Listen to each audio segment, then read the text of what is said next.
We are here with Allison Williams, and I want to start off by asking Allison, Girls season 4, what do you think was the new ground for Marnie in season 4 of Girls?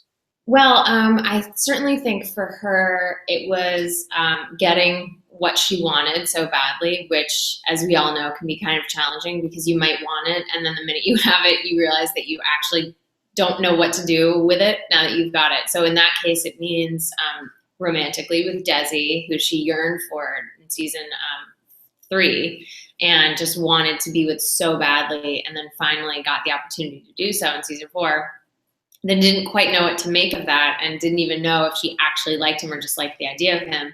And then secondarily, with her career as a singer, songwriter, was something that started out as kind of like a secret dream that she had, and then was something that she actually saw through and started to fulfill, and met challenges along the way, as one does. So I think that was sort of the defining aspect of this 4th season for Marnie, was being confronted with success and wondering whether or not that actually fixes anything, or if it just brings to light some of the deeper seated issues that she's always had all along. And I guess with the sort of character of Desi, it's sort of like, you saw the meeting of those two dreams of sort of the music career and the having a guy, having a boyfriend, sort of like, or a partner sort of thing. Did that mean it sort of blurred what she was getting out of that Desi relationship? Totally. And I think that for Marnie, it probably would have been much healthier for her to meet a guy who was completely independent of her career success, because I think she sort of has a history of trying to combine those two things. I think she should have independently become a singer-songwriter, and then she probably should have been seeing someone unrelated to that. However, I think that Desi, for all of his faults and lameness, I think he also brought out that side of her. He made her feel confident enough to think that maybe she was good at this, and maybe this was something that she was able to do and good enough at to actually try to pursue professionally, which is the kind of confidence that unfortunately did not come from within, but could only come from an outside external source, in this case, someone that she was yearning for so long, finally giving her the approval that she wanted so badly. So I think that was kind of crucial for her, unfortunately. But as the season ended, we kind of got to see her operate professionally without his approval and without his support, in a moment where she really came through for herself and performed solo, which was kind of a small gesture that represented a lot of growth on her part, I think. So where do you think this leaves? Where do you feel like the season left things with Marnie and Desi? Well, it's really interesting. We're filming season 5 right now. I've been shooting all week, and so I know where things go. But it's kind of weird to know that. But the weirdest thing is when people come up to me and say things like, "I'm so glad you're not with that guy anymore." And then some people come up to me and say, "I'm so glad you guys are getting married." And so it seems to have left people sort of like a Rorschach test, seeing whatever they'd like to see in the end of the season. So some people see Marnie as like an independent person within the realm of an engaged relationship. And then some people saw her performing alone as like a step forward by herself, not going to get married to Desi. So it is sort of in question. And then there's Ray standing there being supportive of her as always. And so that's the looming question mark as well. So it was kind of uncertain, and it's as much of a cliffhanger as Girls ever really has. It's not like, we're not like lost, but it's still a little sort of smaller instance of not really knowing what's in store for these characters, which was really fun to play from a performance standpoint, and really challenging too, is sort of figuring out how to walk that line. And you bring up this other relationship that Marnie has, the relationship with Ray in season 4 of the show, which is a very interesting one. And we have the big sort of a scene that you're not in, but Ray giving this big sort of like smackdown to Desi in the end. And he's very complimentary to Marnie and the kind of guy she deserves. Do you reckon that was very revealing as to who Marnie was and what Marnie needs, or was it just the way sort of Ray thinks of Marnie in his head, his own sort of perception of her? It was an amazing scene to read for the first time in the table read, because I wasn't expecting it. It came out of nowhere.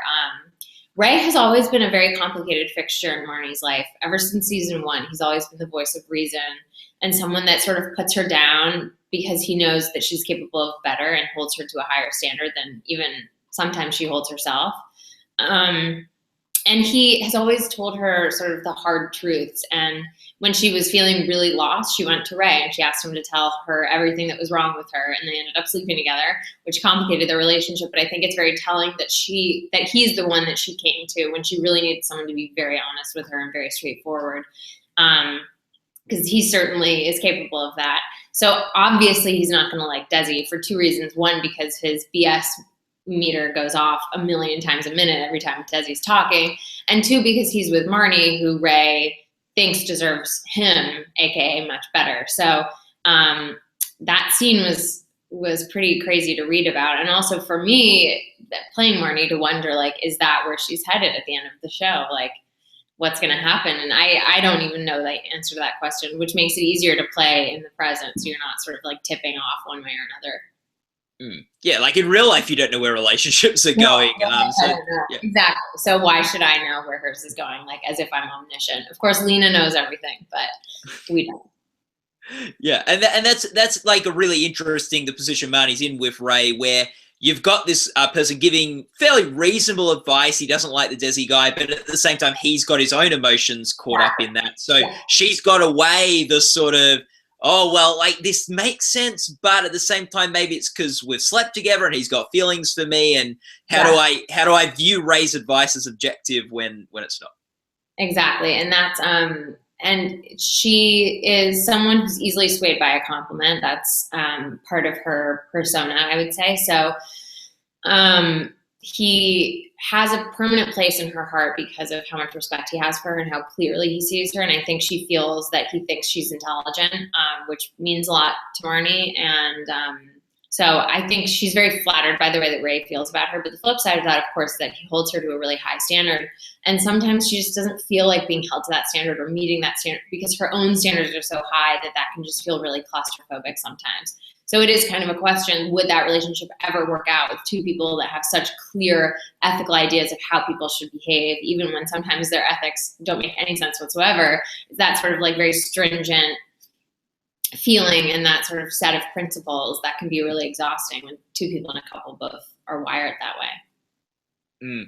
We've got you spoke Lena, who creates the show, and she plays Hannah in the show, and it's very interesting because it's a show about 4 girls. But it's like got a very Unfriends-esque feel. You're not always sitting around the coffee shop talking as one cast.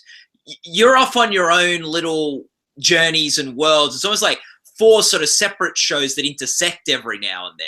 Like, what's that like? Sort of, you sort of have your own show, but it means you don't get to do as much of the stuff with sort of Lena and Zasha and all that, like, and the big ensemble scenes as much. Well, it's very funny you bring that up because personally, it's unfortunate because we don't get to hang out a lot, which is a bummer. I'm about to go see the other girls because we're filming some commentary, and I'm really excited about it because it's rare for all 4 of us to be together.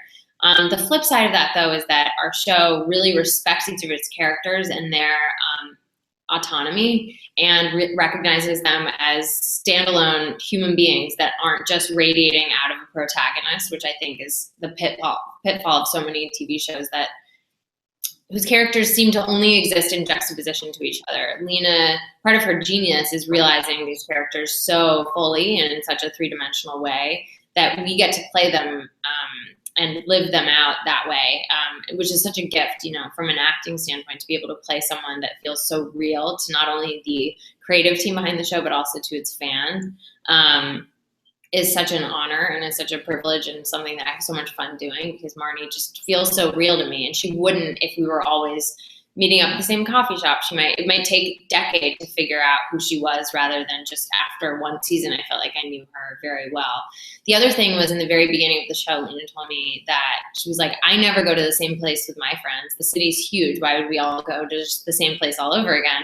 That's not the way my life in the city works. That's not how their lives are going to work. And if you're doing like a sitcom, there are very, very reasonable logistical reasons where you might want to have the cast congregate in the same place all the time. But that was one of the sort of, normal attributes of a TV show that Lena wanted to sort of buck. And that was something that I welcomed because it meant that we were all going to have much more full inner lives as other characters. As the show has evolved over the 4 years, and we've seen it sort of change directions, or at least progress in directions, what do you think we have learnt about Girls from the show Girls? Well, from the perspective of playing Marne, I mean, the person I started out playing, the person I auditioned for all those years ago, is like unrecognizable from the person I'm playing now, which is such a delight. And yet she still has that thread of consistency of character. Like I know a Marne line, even if it's not labeled that way. I know how she would react in a situation. There are certain fundamentals to who she is that have never changed. And yet, there are some things about her that are totally different. The way she dresses, the way she talks, the way she carries herself, her attitude towards certain things. And so that's kind of, to me, the biggest takeaway is that we have certain things that make us who we are fundamentally, but the details around that can change a lot in 4 or 5 years. And that has been one of the really fun aspects of being on this show for so long, is that I can't believe how long we've been doing it, and I can't believe how well we know these characters, and yet every season I learn new things about them because they're put in new situations and asked to react to things that they haven't before. So I think that's what I've taken away from it, is that as much as I've changed in these 5 years, so has Marne. And I would actually say she's changed more than I have, but you know, that part of it has been really, really fun, and I think is really relatable and real, and part of the reason why the fans feel so connected to the show, because they're changing too. How good a job do you reckon Marnie's done at growing up? You know, I thought a lot about this actually during Peter Pan, because I transitioned from playing someone who is obsessed with growing up and being an adult to someone who refuses to do it. And I think Marne desperately wants to be taken seriously as an adult, but I also think she's the kind of person to turn around when she's like 45 and have a total meltdown because she doesn't want to be 45. And you know, she always thought of herself as the ingenue, and now suddenly there are ingenues younger than she is that are taking her place. I think she makes mistakes many times in a row, which is very human. It also just means that she's going to have a couple of repeated instances of pain and have to like pick herself up and keep moving as a result. And that's just a little bit more painful than it has to be maybe. But I think for Marne, who's so set in her ways, that's the way it has to happen. She has to sleep with a couple ex-boyfriends of her friends before learning that that's something that she's not allowed to do. Hopefully she's learned that lesson by now, but I guess you never know. It's very human to make mistakes more than once, especially if it's, you know, a character flaw, then something you really have to work on. Yeah, look out, Adam. I don't think that'll ever happen, but I have asked. Hannah would be so pissed. Yeah, she'd be so pissed. Yeah, she'd have something to say. Speaking of Peter Pan, that's something else you've done in the past year that you'll be competing for at the Emmys this year.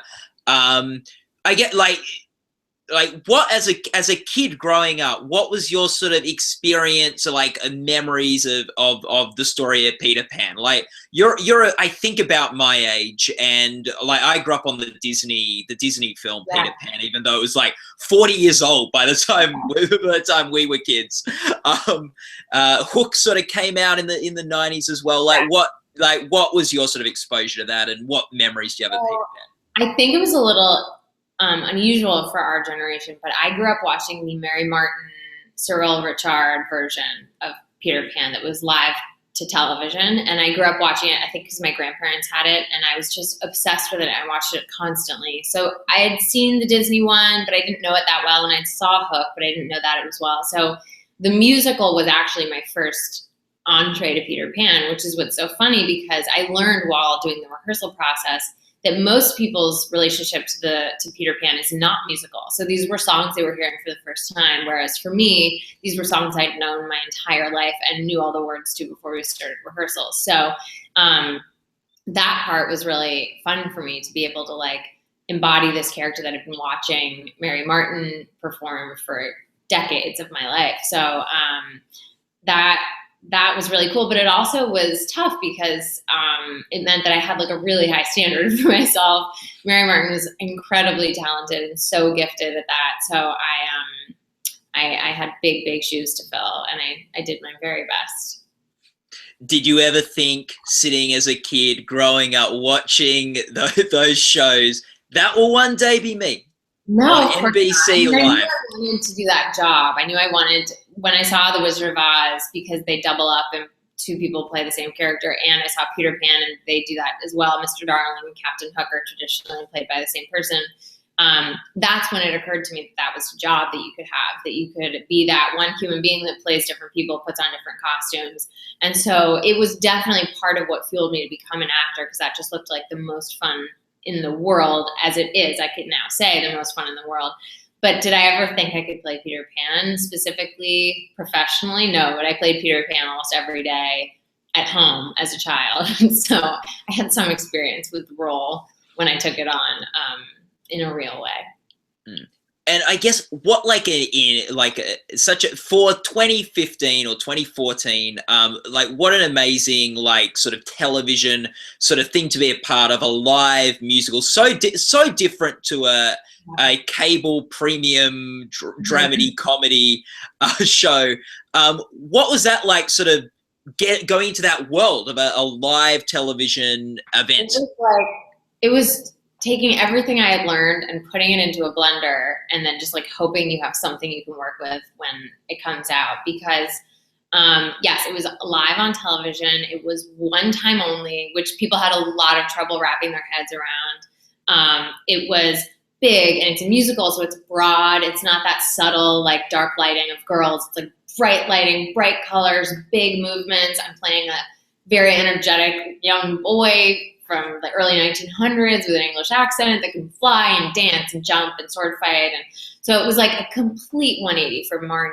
And I had about like 3 weeks between the two roles, which was kind of give me a little bit of whiplash. But I think learning how to fly was a big part of that transformation, because that's kind of what I started doing first, the flying and the dialect and the singing. And slowly I started to transition from someone that was very interior, like Marne, very modern and small and toned down, to someone like much bigger, more brash and less embarrassed, and just trying to tap back into that part of you as a child when you're not at all self-conscious or self-aware, which is so beautiful. And this is what makes actors, that they take longer than most to lose that, if they ever do. And so it was really nice and really cathartic to tap back into that, all the while sort of knowing, like, rumbling beneath that in 2014 you're contending with social media and with a very sort of like critical audience, and one that is not really prone to loving outward expressions of joy or big emotions, or, you know, whatever it may be. It was sort of interesting to try to do something that was very sort of 1950s, 1960s in 2014.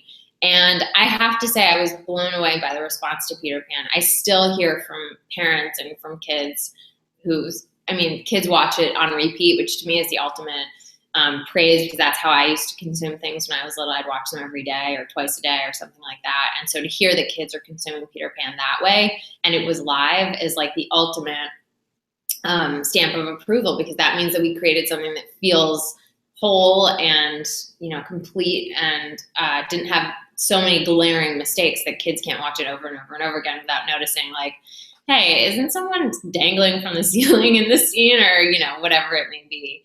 But it was thrilling. I have to say, it was just the thrill of a lifetime. It was the hardest I've ever worked on anything, you know, harder than getting into college, harder than anything like that. It was just firing on all cylinders, exhausted at the end of every day, sore, aching, but like blissfully happy the entire time. It was the best.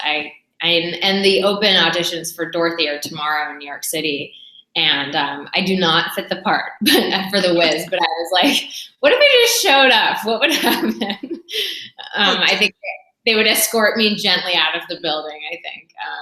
But I am very happy for whoever gets that part, because they are just going to have the time of their life. Yeah. Do you think it's good, like, that each time they do a new one, there's a different person at the center of it, so like different people get to have a go, and it doesn't become the the Carrie Underwood or the Allison Williams. That could be all right. Like, I mean, I have to say I really loved it. I wouldn't have been upset if they were like, so we're doing it with you again. I would have been really excited. However, it is so exhausting and so strenuous and so hard. And maybe a lot of that had to do with Peter Pan specifically, with the flying and the logistics of everything. And I think it was a lot more technically difficult than Sound of Music was, just in terms of like everything. But it was so hard that I would have to like very seriously consider doing it again, but I think I would sign right back up in a heartbeat, just because it's such a unique thing to do, to have the opening and the closing night exist at the same exact time. It was like the most emotional moment of my life. I was so overwhelmed and so devastated that this was the last time I was going to get to do this show with all of these people who've become my family. And I was living out on Long Island for the last month before the performance. So I was like living, breathing, eating, existing in Peter Pan. And then the night that it goes live on television is also the night that the set gets broken down and everyone goes home and it's over. So it's a very specific kind of feeling that now a very small group of people have had the pleasure of experiencing. Did you make a mistake on the night? Did I make a mistake? My teacup fell off my head, I think. I've only watched it all the way through twice. My teacup fell off my head. I don't think I made like major mistakes, no, which is kind of crazy. Not that I can remember. I went for a third flip. I'd never done 3 in a row. And I was up on the crow's nest and I was like, you know what? Screw it. I'm never going to get the chance to do it again. So I just went for a third, and I got tangled in the, in some part of my harness in trying to do the third flip, but I don't think anyone else could notice that. It went remarkably smoothly, and I cannot tell you how many things should have gone wrong. Like, it's a total miracle that something ghastly didn't happen. We had all these things in place. Like, if I get stuck and I'm conscious, like, no, I give a thumbs up and no one comes and rescues me. We go to commercial and they begin this huge safety procedure of getting me down. If I get stuck and I'm unconscious, then they have to like go dark, and there's a whole thing. I mean, we were ready for like the worst things to happen, and it just went smoothly. And I think it was mostly because we were all having so much fun. And I hope that was apparent. I hope it didn't look like a bunch of people terrified by being on live television. I hope it just looked like a bunch of people that were having fun together. Yeah, and like, yeah, because sometimes when you're doing a live performance, like, you could make a mistake that to you seems like, oh my gosh, you got that wrong. And like, everyone watching who hasn't been to the 100 rehearsals doesn't know that it's meant to be different. Yeah. But the other thing is, like, people are kind of bummed if there aren't enough mistakes when it's live, because then they feel like they tune in partially to watch like a car wreck, something terrible happen. It's like everyone tuned in to watch the fight. Like, they were hoping for something terrible to happen in some sort of like dark, like Roman Colosseum part of our, humanity. And so when things didn't go terribly wrong, when, the biggest mistakes were like, you could see one of the cameras like filmed one of the other cameras and like little moments, like when that's the biggest mistake that happens, I think people were kind of like, oh, all right, maybe this is just good. I don't know. That's not exciting. But that was our goal, was to suck people in under the allure that crazy things were going to happen, and then send them off to Neverland so they can actually enjoy themselves. Yeah, there's probably 1 or 2 people watching who are like, oh, it'd be really interesting if they had to get the ladder out and get her down off the thing. Like, it would have been really interesting. I would have been very unhappy about it, but I think there's a certain group of viewers that would have been delighted by that, because it would have just been like, oh my God, they're all screwing up. We can just make fun of them with reckless abandon or whatever. But we're theater kids. We've been made fun of our whole lives. We're pretty tough. And maybe that's a thing to like, whoever gets Dorothy for the next one, you say, look, if it goes well or if it goes badly, it'll be good TV. Oh my God, whoever gets Dorothy is going to come to like hate me, because I'm going to be calling them all the time with like unsolicited advice and like, and show week, here's what I recommend eating, and but the biggest thing I would say was something that Bob Greenblatt said to me at the beginning. He runs NBC, and he said, this is going to fly by. You will not believe how quickly it goes by. So just really try to soak it up and really enjoy it while it happens. And I remember turning to him like the night of the show and just saying, you could not be more right. This was like 3 months of my life that like barely happened. I don't remember them, but I remember every second of them at the same time. But yeah, no matter what happens, it's also just an experience you'll have for the rest of your life that no one can take away from you. And it combined the rehearsal process for a Broadway show with the rehearsal process of a live television event. So it combined stage and television, which are the only two media that I have any experience doing. And so it's just the best. I tell every actor I see, say yes, don't ask any questions. If the offer comes your way, just like jump at the opportunity and worry about everything else later, because you'll never do something more rewarding. Now, if you could get an Emmy nomination for Girls or Peter Pan, Allison, which one would you choose? I mean, this is the most, this would be the most happy decision to have to make. Yes. But, I mean, it's a tough call because on Girls, I do, how do I say this delicately? Some pretty challenging things in other arenas, in the bedroom or kitchen this season specifically. Yeah. That while I was doing them, you know, the joke always is, you know, among the cameraman or whatever, it's like, you know, if this doesn't get you an Emmy, I don't know what will. I don't think sexual favors get Emmy nominations. Last time I checked, that's not how it worked. But I work really hard on Girls, and I love that job a lot. And so, of course, I would be delighted by that. There's something about Peter Pan, and it was just like I've never worked so hard, and so and I've never cared so much about like one event. Girls is caring just as much, but it's been spread out over these years. It was so distilled and so concentrated with Peter Pan that for the performance of it to be recognized in any way, in any nomination, I'd be so thrilled, just because I know how hard every single person, from like the costume shop that put together like 8 costumes for some individual people, to the people that were stringing the lights, there were so many of them. Like, I know how hard each of those people worked. And so it would be great for any part of Peter Pan to be recognized. I would have gone with the show that I was going back to work at next week. Would have been your answer? Yeah, well, probably. I'm still on that show, so I can still be turning in better work and still be pushing it. And so I don't ever like to sit back on my laurels. So it feels a little bit weird to say that about something that isn't finished. But Peter Pan is very much, it can't ever be altered. It is what it is. And so there's something about that would feel nice to put a little bow on top. And look, and fortunately, you can get nominated for both. They're separate categories. It's allowed, so it's not necessarily. Yeah, exactly. Recognition, of course, would be incredible and very unexpected, but we're all just doing the best work we can, and it's really a nice bonus when people pay attention to it in this way. But getting little drawings from kids of Neverland and of Peter Pan, and if I do that, if I get those for the rest of my life, then I definitely don't need a statue for it. Yeah. Do kids write in with letters and drawings from Girls? I wish I had them out here so I could show them to you. They're beautiful. They draw Neverland. They draw some more beautiful than others. Some their moms or dads clearly are labeling because you can't tell what anything is. So there's like a green blob, and I'm like, I assume that's Peter Pan, and there's a red one that I assume is Captain Hook. But it's very sweet, and I can relate to that so much. And if I had known that I could send letters to Mary Martin, she probably would have had to file a restraining order, because I would have sent like one a day for years. So it's very sweet, and I can relate fully to the place that it's coming from. So as long as the kids aren't sending pictures from Girls, the drawings from the Girls. Not. Yeah, and I don't think the fan groups overlap a lot, which is just as well. Yeah. Well, thank you so much for giving up your time tonight, Allison, and all the best for the Emmys. Peter Pan, Girls, it's all happening. Thank you so much. This was so nice. Thank you for asking such good questions. I really appreciate it. Oh, well, no worries. All right.